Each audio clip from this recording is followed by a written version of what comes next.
大家问千万字，逐工要和大家做伙来捌一字。有一句趣味的话讲，行过三条桥，红晒心肝抓袂着。这就是因为咱台湾的地形有关山有大海，为了要小食要过桥，就特别多。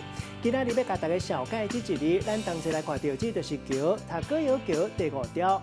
桥就是下过河，溪或者是车路顶面，方便咱通过的结果。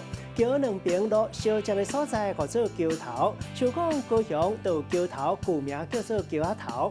另外桥的顶面就是桥顶，桥的下骹是桥骹，桥下骹一支一支圆条形挡桥的结构叫做桥墩。另外设伫咧车路半空中的桥叫做天桥，嘛人讲是绿桥。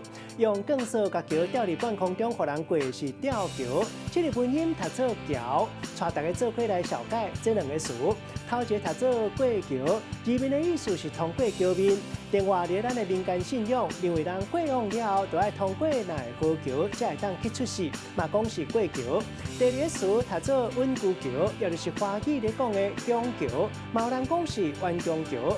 咱用一句话来举例，甲这两个词合做伙。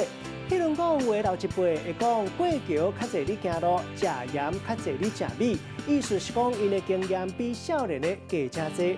可能就有真侪人唔知影讲，咱台湾历史上介久的石头稳固桥，就是咧桃园龙潭。啊，若是上介古早红砖仔桥，特别是稳固桥，是咧苗栗的三义乡。今仔日小解这一字读做桥，这是读白音；另外文音读做桥，提供给观众朋友来参考。